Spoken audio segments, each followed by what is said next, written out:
It may sound bizarre, but the internet is kind of like a giant iceberg. From the surface, all we see is just the tip of the iceberg. Only 4% of the internet is actually viewable and accessible to the general public. However, hidden from plain sight, underneath the surface, we get to the other 96%. You just have to dig a little bit deeper to get there. So for our purposes, using this analogy, the tip of the iceberg is the clear web or surface web, which, as I mentioned, amounts to an estimated 4% of all internet content.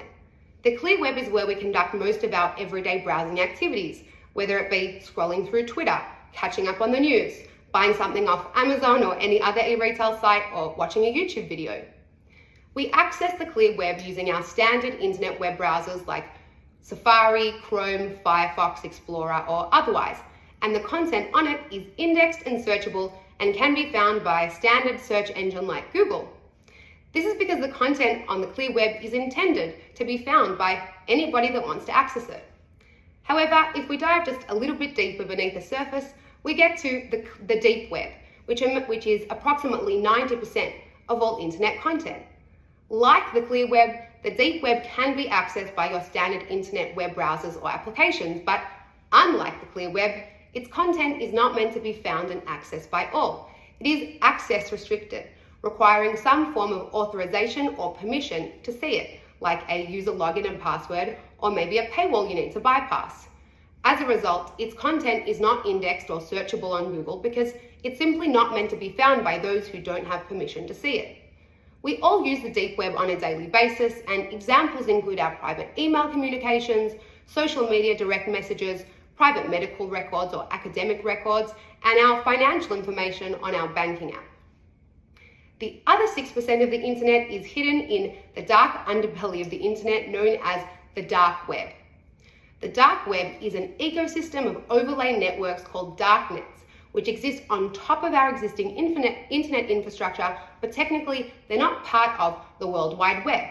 Sites on the dark web don't follow the www.websitename.com format, and their domain names have a .onion suffix with a randomized string of letters and numbers. You really need to know where you're going on the dark web if you want to get there. The dark web is unregulated, unindexed, unsearchable, encrypted, and untraceable, and you can't access it using your standard internet web browser. You need specialized software to get to and navigate the dark web. The most common platform for doing this today is called Tor, the onion router, which encrypts, reroutes, anonymizes, and masks web traffic to make sure that a user's IP is untraceable, which means that they can do all of their browsing activities and whatever kind of thing they want to do on the dark web without being traced. As I mentioned, the dark web is unregulated, so law enforcement and any other type of governmental agencies cannot monitor or censor what's published or put out there on the dark web. As a result, the dark web has become a bastion of free speech because nobody can stop you from saying what you want to say on the dark web. It's also, because of its large promise of privacy and anonymity, become a massive haven for criminals, hackers, and extremists alike to do whatever they want to do on the dark web without being able to be traced or investigated by law enforcement, with their activities being traced back to the individual that's actually perpetrating them out there in cyberspace. I'll go a little bit deeper into what you can find on the dark web and the kind of people that are using the dark web in another video, but now hopefully you understand a little more of what's hiding beneath that surface layer of the internet so that you can know what's out there.